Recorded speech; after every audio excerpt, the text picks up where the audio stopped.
I looked eye to eye, and I saw more similarity in us than I saw difference. Mic check, mic check. What's going on? Welcome into another episode of the KZ Community Beats. I'm your host, Ross Martinez. In the hot seat this week, I have Kira Kyle, the prison program manager of Defy Ventures here in Illinois. Kira, we're going to talk all about this. So what is Defy Ventures? Okay, Defy Ventures is a program. We're a nonprofit in actually across the country, but we also are in Illinois, one of the states that we're in.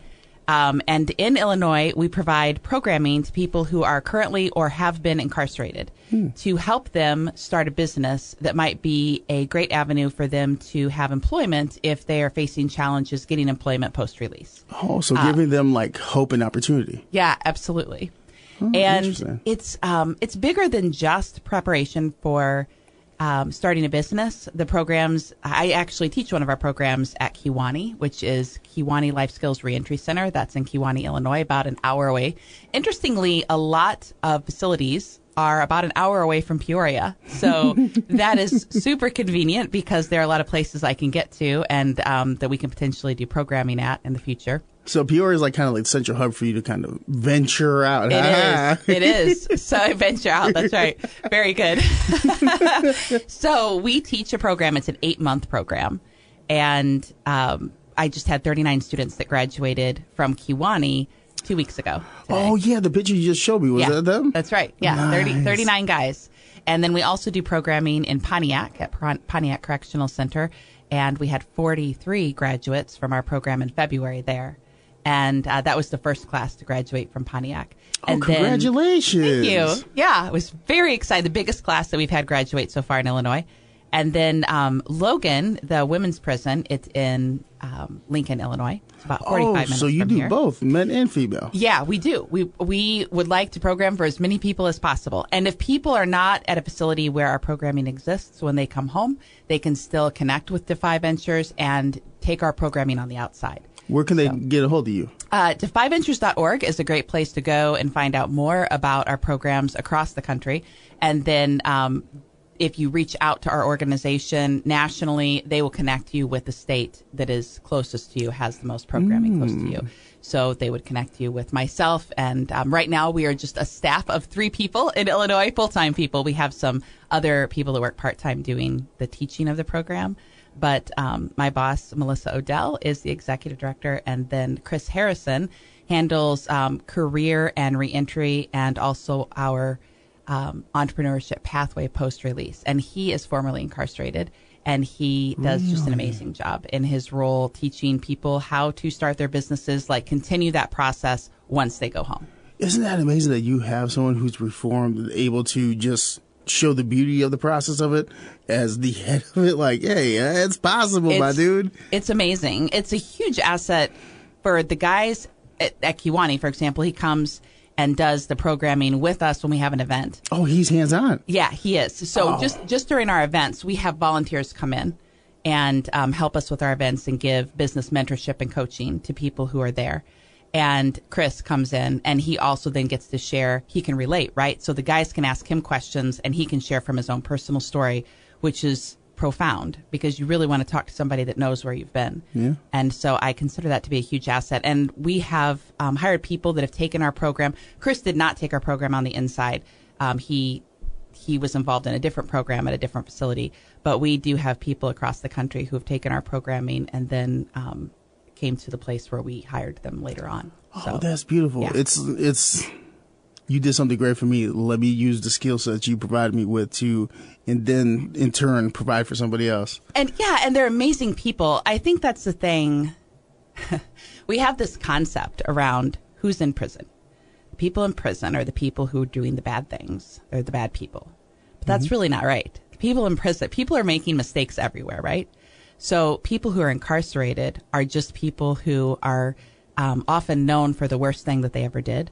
But in many cases, they just lacked the opportunities and the resources that the rest of us had to be able to make a different choice. Yeah, like life is a collection of errors and recalibrations. It is, for all of us. A lot of us have the opportunity to recalibrate on the fly. That's right. But sometimes in a moment of lapse of judgment, or however you like to describe it, you know, consequences could be a little bit more severe for others.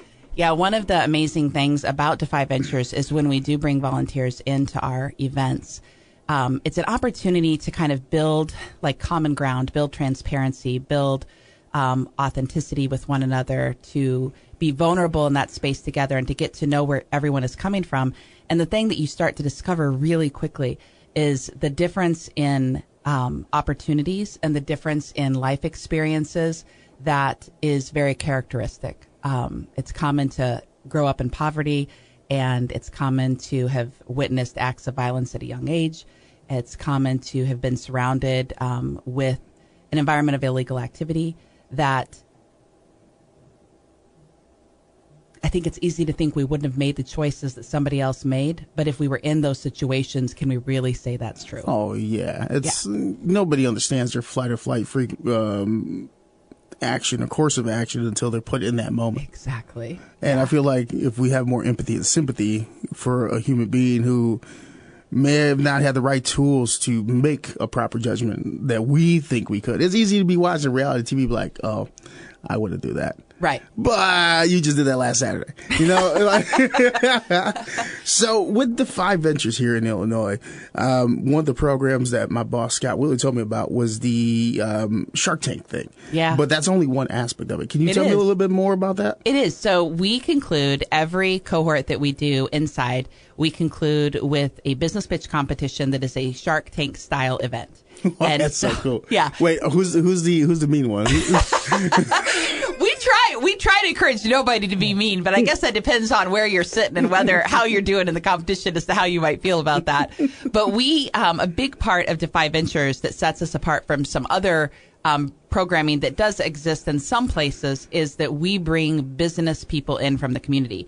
And so we have volunteers, volunteer business executives. Some of them run their own company. Some of them just manage something in their company. Some of them have launched businesses the same way we're trying to encourage our EITs to do. We call them EITs. That means entrepreneurs in training.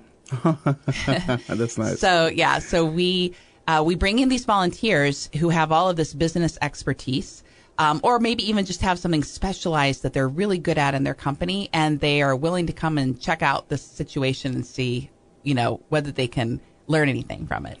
And so the first time you come to one of these events, you might be nervous. Like, it's pretty normal for someone who comes into prison for the first time to be like, I don't know what to expect. I don't know if I'm really going to be able to do this well. I don't know how I'm going to feel. And that's actually kind of a beautiful thing, because our entrepreneurs in training are also nervous when they come to these events. They don't know what to expect. Oh, they how don't so? know. How are these people going to look at me, and what are they going to think about me? I mean, obviously, I'm in prison. They don't know why, but they know that this is where I am. So how does that make them feel? Will they be comfortable talking to me? Will they be comfortable sitting next to me? And what everyone learns in the process is how much we have in common, despite all the differences in maybe our childhoods, in our communities where we come from, and not always differences in those things. But despite the differences in us, there's so much that we still have in common as human beings. And they both of the students in our program and the volunteers coming in experience what usually seems to feel, it certainly does to me, but I think it does to everyone that gets an opportunity to be there, like this amazing life-changing experience where they walk away understanding things from a different point of view that they didn't have. Our students walk away going, wow, these people really, they looked me in the eye, they shook my hand, they listened to what I had to say, they offered words of encouragement, they validated me in numerous ways during this day, and I am forever different because of it.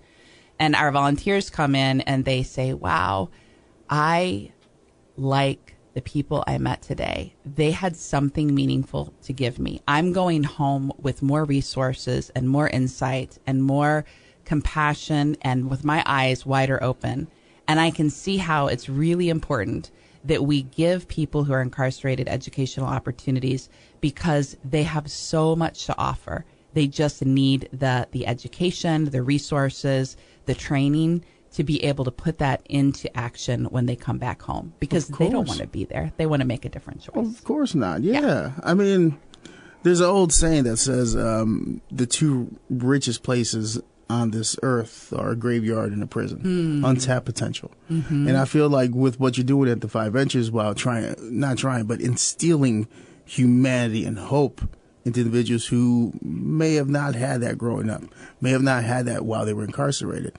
That you bring community members in that are business people that are trying to pour back in the community and teaching them, hey, that's a great idea, but what if you think about it this way?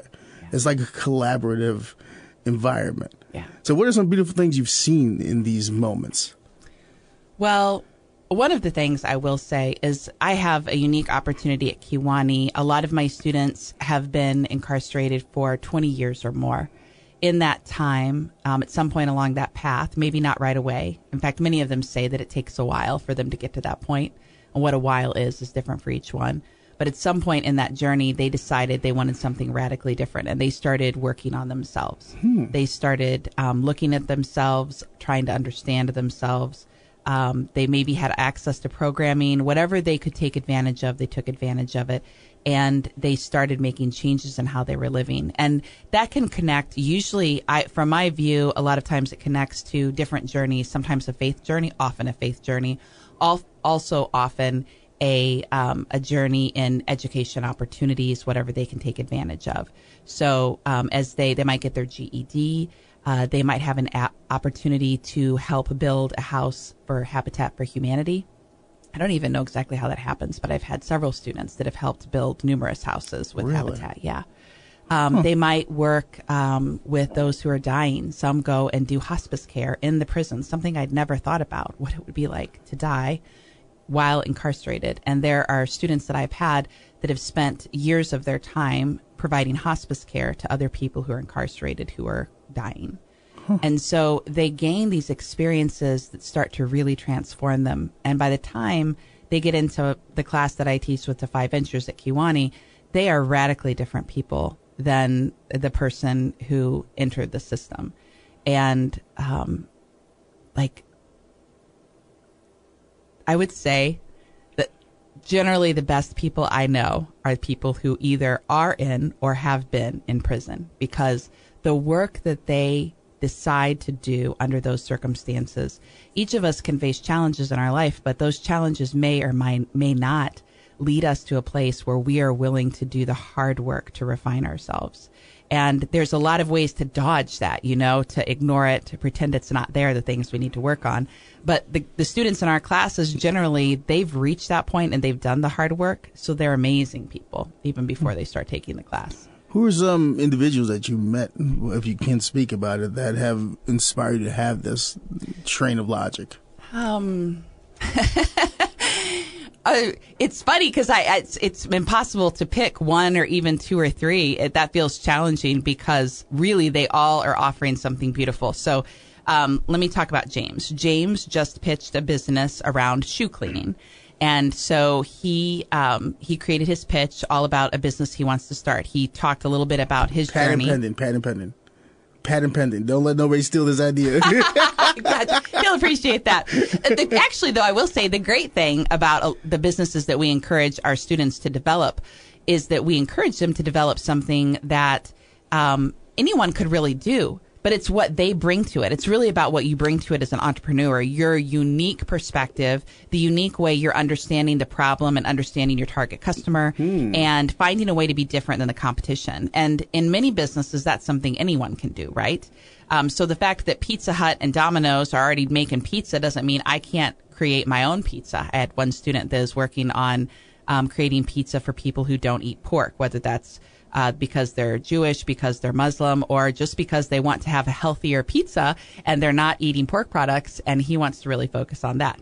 But back to James. James grew up with his mom had very little money, and so he said he had, I think he said he had 3 outfits that he switched back and forth between to go to school. And it's hard. That's a hard life when you don't have food on your table or you don't have clothing to wear. But he said the one thing he had a pair of Payless tennis shoes, and he said he kept those uber clean, like all the time. Like that was his focus. He kept those babies clean because no matter what else was going on with his wardrobe, he wanted those shoes to shine. And as a result, he started cleaning shoes for people. I don't know if he did this before he was incarcerated, but definitely since he's been on the inside, he will clean shoes for people and can bring a pair of tennis shoes back to life that, you think isn't worth anything anymore. Well, with the amount of money that some people spend on tennis shoes, and I will confess, I'm not a shoe person, so this is not me, but he can make. I feel attacked. He can make your shoes look amazing. But the beauty was not even just his business idea; it was the way he presented it. So he has a gift, and I didn't even know till he started pitching his business for speaking and for bringing rhyme and rhythm into, and it wasn't a rap, but it was something maybe that had the same beauty of art. Poetry. And it was poetry. It was beautiful. And so every time his pitch was too long, so we only have 3 minutes to give your business pitch, so he had to shorten it. Every time he had to shorten it, he had to really refine, because he had to create the rhythm all over again, but still tell the story. It was amazing. Another guy, Jamie, he pitched a business around creating greeting cards. You might imagine, possibly, but I'll tell you, if you don't know, that the commissary that sells things that people maybe need from one week to the next sells greeting cards that are way below par. Really? They're not relatable, and they're usually the same ones that are available over and over again. And so when guys want to send, who buys greeting cards anymore? Well, people who are incarcerated buy greeting cards, because that's what they have access to send home, to tell someone they love them and they appreciate them. And so one of the guys, there's some amazing artists on the inside, and Jamie creates beautiful artwork for cards. And so he has guys who will, have him make a card when they need to send one home. And so his business idea was around that. So many amazing ideas, but it's not necessarily, as I said, it's not always about creating an idea. Well, it's not usually about creating an idea no one else has created. It's about connecting on a really personal level with your mission and your vision, and understanding your target market and creating something that's going to meet the need in a unique way. And so how was this program began, or what was the inception of making this a thing for those incarcerated to be like, hey, this is an amazing opportunity to help them improve and give hope? Yeah. So 2010 was when Defy Ventures was started, and it was started in, I think, both New York and California. And our biggest programming, the most program that we do now, the most facilities that we're in, is in Southern California. So that's our largest area. But then it gradually has spread to some other states. So we are also in, obviously, Illinois, Wisconsin, Washington State. And then there's a group that's we call it Tri-State, but it's in New York, New Jersey, and Connecticut. We're also getting ready to start some programming in Pennsylvania. And so, and hopefully, awesome. It'll just go more places, because the opportunity, it's not what we teach, even though the focus is getting to this business pitch at the Shark Tank competition at the end, that they have to do that. Some of them towards like book 4, we have 4 books that we teach. Some of them say, do I have to do it? And we're like, yeah, you got to do it to graduate. You have to pitch. No matter how nervous you are, no matter how uncomfortable that makes you, you have to do your business pitch. So that last book is all focused on let's get everybody ready. Let's practice. And there's so much beauty in seeing them get to that point where they're ready on pitch day to do what they thought might have been impossible for them to do. It's a great thing. But we're not just teaching entrepreneurship skills. We're really teaching about personal development and a job preparation for reentry. And so the program is about all 3. So we talked about the last book. What are the other ones? Okay, so the first book is pretty focused on, it talks a little bit about starting to think about your business idea, and but mostly it's really focused on our thinking and our thinking patterns, some of which can be impacted by trauma, but others are just a natural fact of being a human being and having experiences throughout the course of our lives. We can start to do something. We talk about fixed mindset and growth mindset. So fixed mindset is when you can only see one thing happening, and growth mindset is when you start to see the possibilities. And so those are some of the ideas that we talk about as we go through. We talk about resilience, the ability to not be thrown off balance as much by not knowing what's ahead, the uncertainty that's in front of you. Can you believe that it's still possible to succeed and not be completely destroyed by not knowing exactly what's going to happen, which is important not only to somebody who's incarcerated and has very little power over their surroundings and their situation, but it's important for all of us to learn to pivot and adjust when life takes a turn that we don't expect and aren't prepared for, right? And so creating that thinking is not only makes us better people, but it also makes us better entrepreneurs. So the two go hand in hand. So that's the first book. That's the first book. It's helping to instill the foundation of not just hope, but fortitude. Yeah. That's a great word. Fortitude. That's right. So that's mostly book one. And then book two is a little bit more on the business. They do a little bit more on their business idea, thinking through, asking questions. It's limited who they can ask, right? So if they can call home and ask family or friends questions about, do you think this business idea is plausible? What do you think about the problem that I think exists? Do you think this is going to solve it? Getting feedback.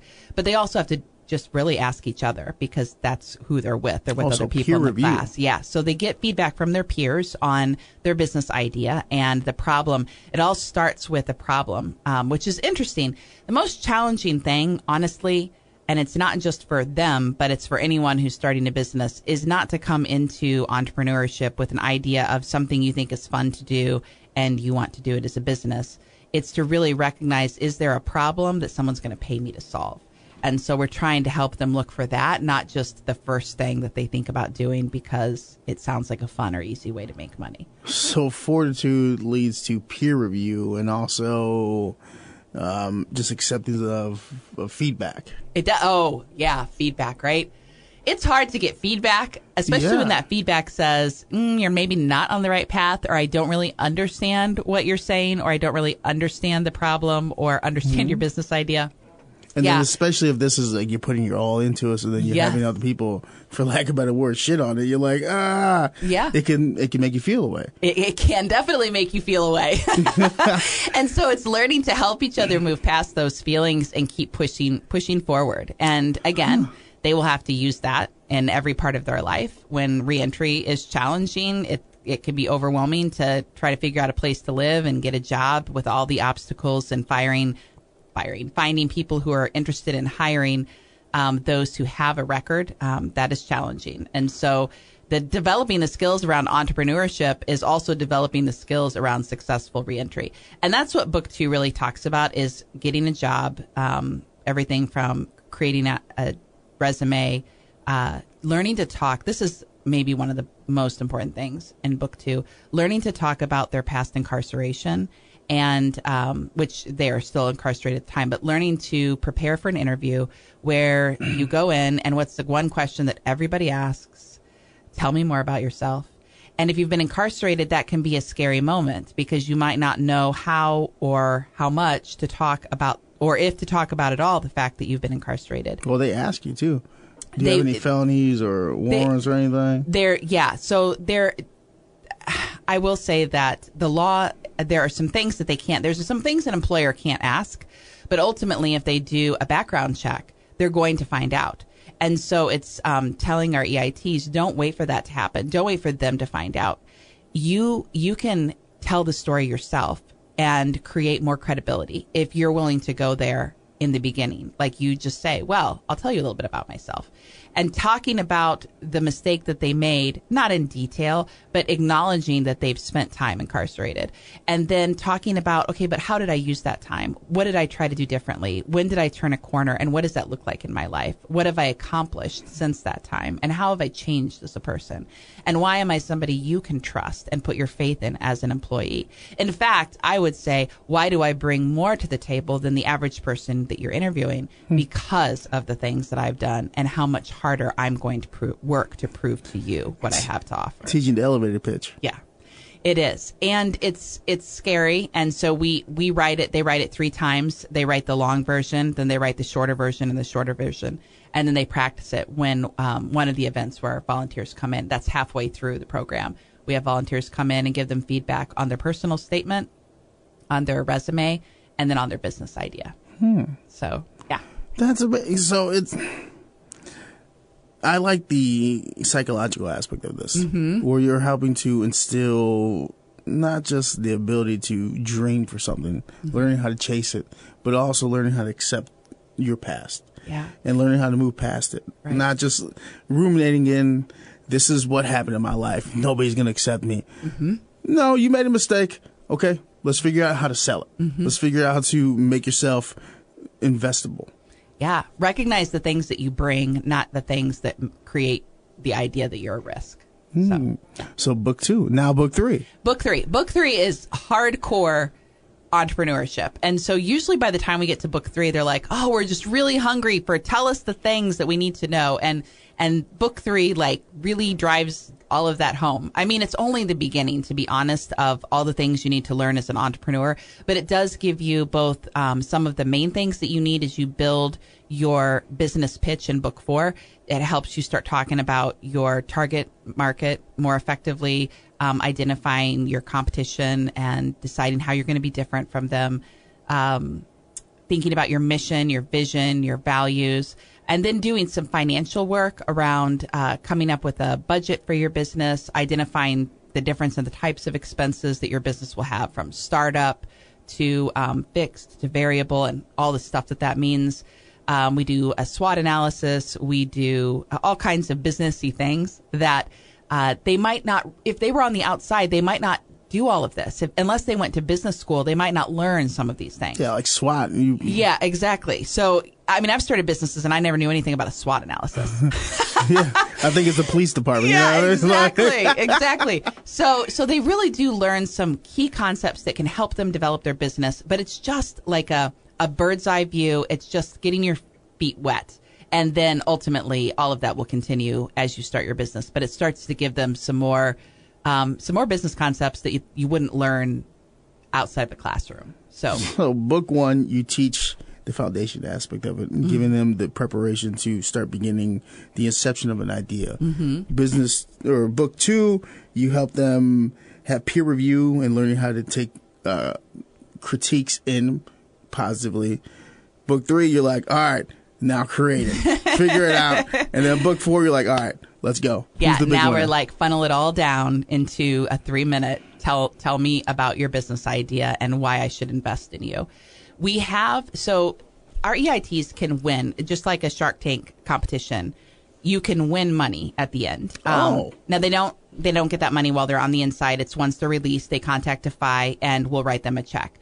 And so the big prize is if you are first place, you'll win $500 that you can use to start your business. To be honest, it's really more money to help you re-enter, because the first thing you're going to do is re-enter, and everyone is going to need probably some help with funding to be able to pay the bills when they're first getting going as they get a job. But it is an opportunity for them to practice a pitch that they can share in the future with an investor, because we want to encourage our EITs to understand that there's different ways to go about financing your business. One is obviously going to be you're going to get a job, you're going to earn money, and then maybe do your business on the side initially. And the money that you're earning is going to help pay for the startup expenses. But also, you eventually may want to get a business loan to grow your business. And what does that look like, and how can you prepare for that? We talk about that in books 3 and 4. But then additionally, maybe you can find someone who really gets excited about your business idea and wants to help you establish something. And so you could get a funder and an angel investor, lots of words that are out there for this kind of thing. And Defy Ventures actually is a company that not only do we teach, but we also have a fund that we build with donations, because everything's donation based, that can help, that when they go home, they take another program called Accelerator on the outside. And then once they complete Accelerator, they do have the opportunity to pitch for up to $10,000 from Defy Ventures Fund. Now, not everybody that pitches gets money or gets $10,000, but it's an opportunity, and they don't have to pay that money back, which makes it different from other opportunities, other investors. Yeah, it's just a gift. Yeah. Huh. So that's the big picture of where the pitch could be headed down the road, is bringing in funding for their business. But it's a long road to get there. They have to have a viable business idea. They have to do a lot of hard work. They have to continue to put their shoulder to the plow long after the class is over. So it's not just they take the class and they get the funding. It's not a handout. It's not a handout at all. But for the top 5, they do each take home a little bit of money based on their pitch. And so we had 39 guys that pitched 2 weeks ago, and 5 of them, once the release, can contact Defy and find out about how to get their funding. We also give all of our students who graduate from our program on the inside a Chromebook when they come home, so that they can connect to the internet, start doing research and build email and send out resumes and all of that. This all sounds amazing. Like I think so. Honestly, just as an individual, this sounds like an amazing organization that's trying to help individuals that are kind of lost in a way. Now, have you had any negative detractors or like, oh, why y'all doing that? I think certainly not everybody who works for the IDOC is going to see the value in these opportunities. And that's not to say there are a lot of people that work for the state of Illinois who, not only is it hard work, and not only are they also very trauma impacted, working in a prison is traumatic work, and they are experiencing trauma as well. So that it deserves to be recognized. And so they face a lot of challenges just doing the job they do, and doing it and maintaining mental health for their own mental wellness and all of that. So that's a challenge, and it's something that deserves our compassion, and they shouldn't be viewed as the adversary. But that said, I mean, certainly people who've been incarcerated have sometimes experienced unfair and unreasonable treatment by those who were taking care of them, and a power of authority over them.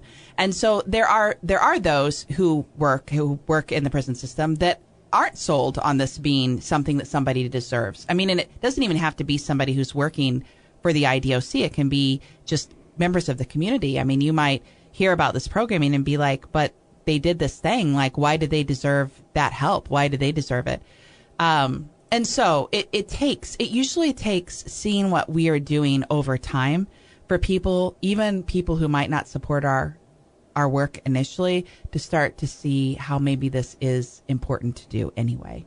Yeah. And we do see those changes happen over time, where maybe there would be a correctional officer that, displays a certain amount of distaste for what we're doing.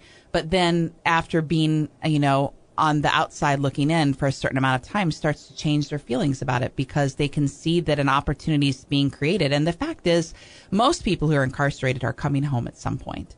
And so to say that that's not our problem and we don't need to worry about that is really uninformed by the impact that it makes on our community, on our economy, and on so many factors. If we don't understand that setting people up to succeed is the best thing that we can do. Yes. Yeah. That now, it can be a different story later on. That question may kind of seem out of place, but it's used as a proponent to allow people to understand that it's not just the people in the program that are gaining something positive out of it. Not just you that's also in charge of the program, but others that see the program happening.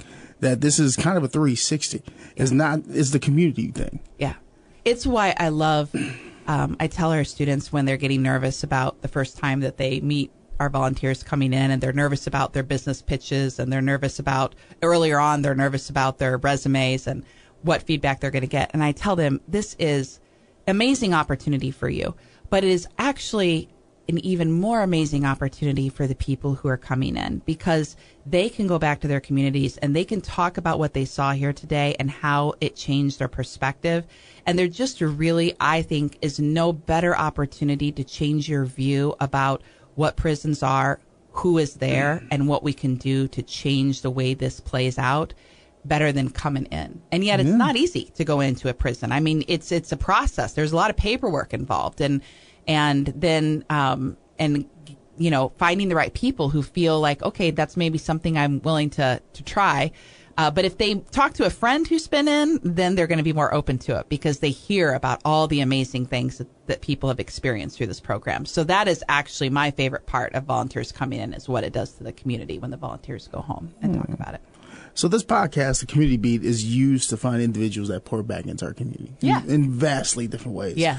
Whether it's through entertainment or with our prison system, our children, just in every way. And I ask anybody in this hot seat this question: why? Why? What got you involved with the Five Ventures, and what pushes you forward, and why? Because it's got to be a lot. Yeah. So for me, I think why I'm so passionate about what I just shared with the volunteers coming in, I was that person, and it wasn't that long ago. It was 2017, sometime the summer of 2017. So that's been, 6-7 years ago, I was given the opportunity. I worked for a radio station, a faith-based radio station here in Peoria. And our management decided that it would be a good idea to take one of the bands that played on our radio station and go into Logan, which is the women's facility in Lincoln. And so they brought this idea to our staff meeting, and I was the one, which I'm a pretty empathetic and compassionate person, but nonetheless, I was the one that said, do you really think that's a good idea? Like, should we really go? Like, are they going to want us there? You had apprehension. Are we going to be safe? Yeah, I did. Single mom, 4 kids. And I thought, this does not sound a good idea. Now, this is part of the reason that happens, though. In my mind, prison was the place that I've seen on television and in the movies. And this was long before some of the stuff that's out there now, like Breaking Bad. I mean, there really wasn't that much. It was more like Shawshank Redemption, right? Was Oz out at that point? I don't think so. But if it was, I hadn't seen it. No. Yeah. No, I watched it. So to me, I didn't get it. I didn't get it at all. And shared that pretty transparently that day at the meeting that I wasn't sure this was a great idea. Nonetheless, thankfully, nobody listened to me, and we moved forward. And I consider it just an amazing thing that we got permission from the IDOC to bring the band inside. That's a huge undertaking for the facility. They have to bring a whole bunch of correctional officers together that day to be able to take care of this event, and it's a big job. Like, it's asking a lot. Yeah. And the people who work inside the IDOC are already taxed with lots of jobs, so it was a big ask. But they did it. They brought us in, and I don't know how many women were there that day, but hundreds of women were there. It was a summer day, so it was outside on the lawn. A local truck company brought a big rig and parked the bed so that the band could be up on top of it, and then all the women just sat on the grass around. And I'm a photographer. I had a photography studio before I went into radio. And so it was my job that day to take my camera and photograph. And we were all, as a staff, just kind of standing together. Of course, everyone, uncertain, unsure. What do we do? How do we talk to people we've never met that, we realized that their lives seem to be apparently quite different from our own. And I thought, well, this isn't going to work. Like, we can't just all stand together. So we had brought with us somebody who did prison ministry, and she was walking through and saying hello to some of the women that came to her classes. And so she was saying hi. So I started following her and took my camera. And as I walked through this sea of women, I started to hear the same question over and over again. And the question was, will you send this photo to my mom? Huh. And that undid me. I thought, all the things they could ask and all they want is for their mom to be able to see them. I mean, it's heartbreaking. It's heartbreaking to realize the separation they're experiencing. You start to feel it. You start to feel what it would be like not to be able to go home at the end of the day or the end of the year or even the end of the decade or maybe even before the end of your life.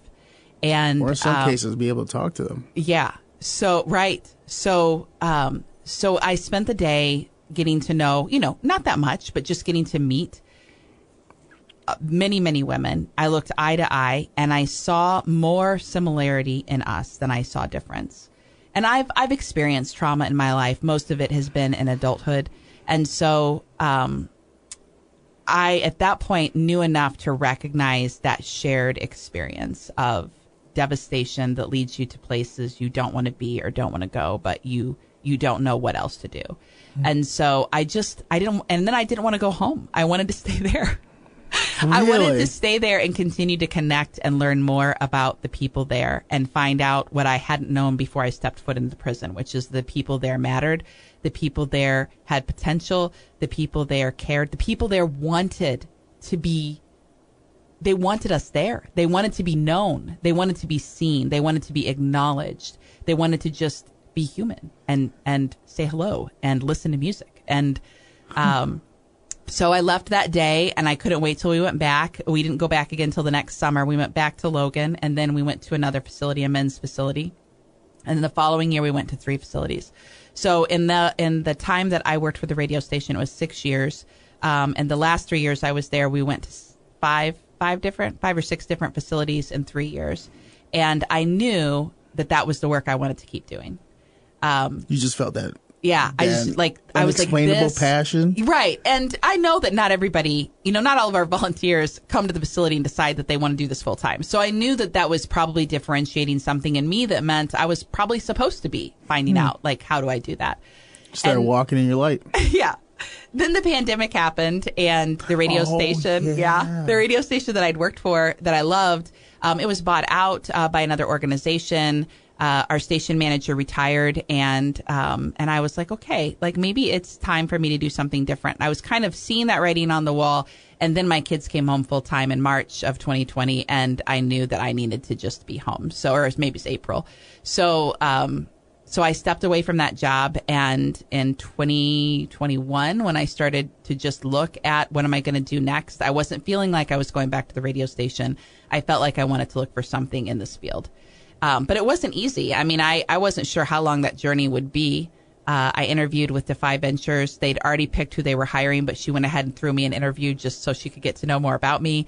I volunteered for an event, and then 2 months later, they lost their facilitator, their teacher at Kiwani, and she called me and offered me the job, and that was it. So I started part-time, and now I'm full-time, and if I ever, I can see myself staying with Defy Ventures forever.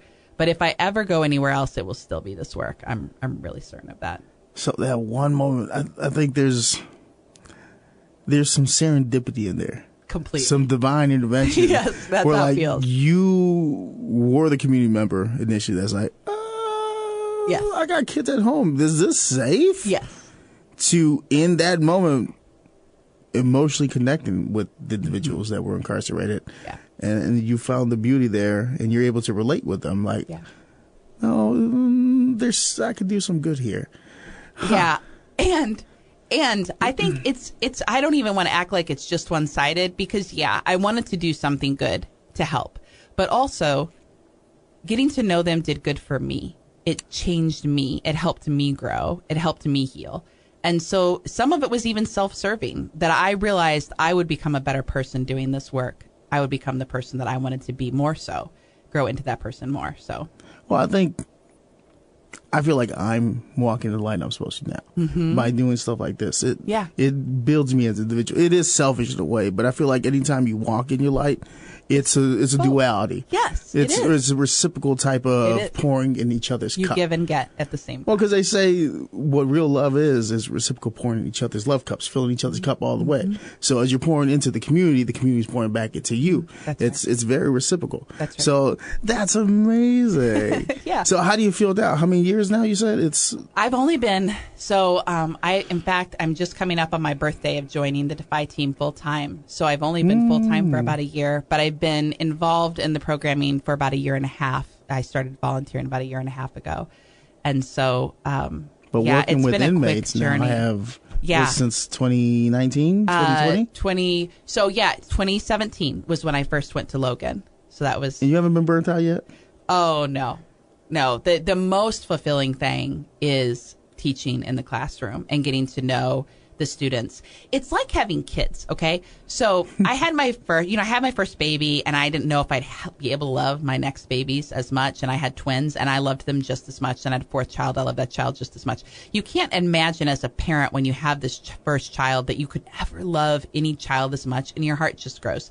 And that's how it is with this and teaching. I'm sure teachers will get this, but my first 17 students that graduated a year ago, I thought, I don't know if I could ever love a class of people as much as I love this class. Like, they're amazing, amazing people. And I just graduated another 39 that I feel exactly the same way about. So, like, the capacity for your heart to grow and the capacity to love every experience all over again, it's amazing. Have you been able to still keep tabs on your first class? Yeah, that's a cool thing about Defy Ventures is we're an inside-outside organization. Oh. So that means now it's not my full-time job. It's my full-time job to teach and manage the facility or the programs on the inside. And there's somebody else that does the outside programming, my coworker, Chris. And then he also is the one who's primarily been interviewing them when they come home and helping them connect to various resources that they need. But we are getting ready to bring another full-time staff member on who will focus specifically on that, which will be great because a year ago we had a few guys who were out who'd taken our programs. Now we have like 20, and in another year we could have like 60 people who are out.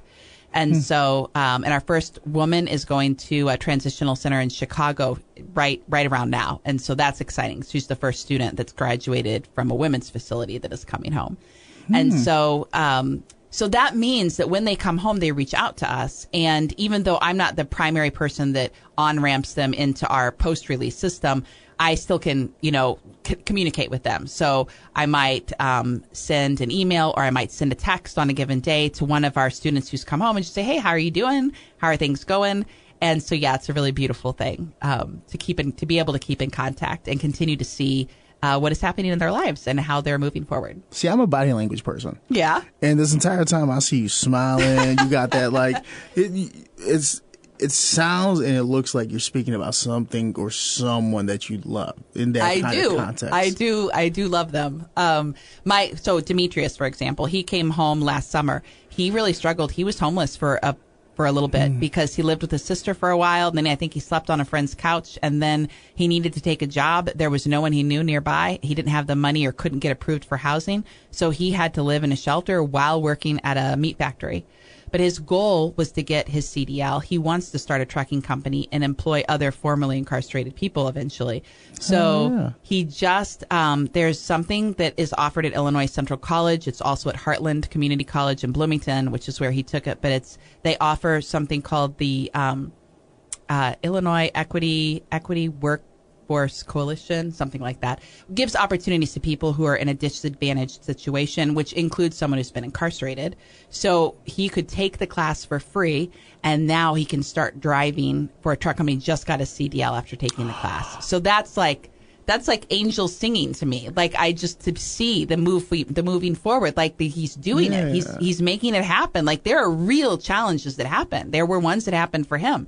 But if we can partner with people and if we can be there as a system of support for them, in addition to whatever loved ones they have on the outside that might be giving them support as well, it really creates better chances for success and less loneliness, which is a thing for all of us, right? We're all human. We all need companionship. So it's amazing to see someone who was on the inside. No matter through what happens, he defies. Defy the odds. Yeah, that's what it says on my sleeve. Defy the odds. That's one of our slogans. And I like to slip a little Easter eggs in the conversation. You know what I mean? Yeah, I'll say one more thing too. One of our students that came home last May, his name is Nick Creighton, and he was part of something that the PBS station in Chicago has been doing the last couple of years, WTTW. They have an opportunity to interview people who are coming home. So they did 5 different interviews. And Nick, who took our Defy class last year and graduated, is one of the people that they did a little mini documentary. And so you can find that online and watch and hear his story. You can hear all 5 stories from WTTW and what it looks like for someone coming home. It's another way to gain some insight and some empathy and figure out, like, how can I be a part of helping people have more stories like that. On YouTube or on their website? Okay, it's on their website. I believe it is WTTW. I can't remember if that's it's probably .org /firsthand. FIRSTHAND. Let's find out. So Firsthand is the collection of stories about people coming home. Life after prison, yeah. Yep. If you type in WTTW Firsthand, it's the first thing that pops up. Okay, good. And probably, maybe if you type in Nick or Nicholas Creighton, but he is a fantastic person doing great things, already pouring back into the community that he came from, and still looking for a job, because that's the journey, right? You can have made profound change and you can have the ability to impact a lot of people, and it can still be challenging to get a job. So that's the reality. 2 questions before we end. Yeah. One's business and one's personal. Okay. Business. Yes. Again, where if anyone that wants to get involved with Defy Ventures, whether they want to be a business or come in to review resumes, XYZ. Yeah. How can they get a hold of you? Okay, so defyventures.org is a good place to find me, all of us, and find out more about what you can do. You could also email me. My email is kkyle@defyventures.org. And so you could shoot me an email and I could let you know more about it. We would love to talk to you about various opportunities, just tell you more about the program. I mean, you don't have to come inside, but I'm telling you, if you do it, I don't think you could possibly regret it. Nice. All right. Now, personal. Anybody that sits in the seat, I always like to ask them at the end, what's the main takeaway you want for people to get from this episode and from your story? It's a thinker. It is a thinker. Because, we all have every story that we come across. Yeah. Every movie we watch, every book we read, there's something. Yeah. There's that gold nugget. I think the thing that I want people to take away from this is there might be potential in someone that you never thought there was potential in. And whether that's someone who's incarcerated or someone who's homeless, or if maybe it's one of the kids in your household, like they're just struggling and they're failing and you are struggling with how to help. But there is potential where we don't yet see it. And if we keep pressing, the tide will turn. I really believe the tide will turn. Fortitude. Yeah, fortitude. All right. With that said, it's been another episode of the KZ Community Beat. I'm Ross Martinez, your host. My guest this week, Kira Kyle, the prison program manager of the Defy Ventures here in Illinois. You know where to get her. You know where to find her. Go check it out. Also, WTTW Firsthand.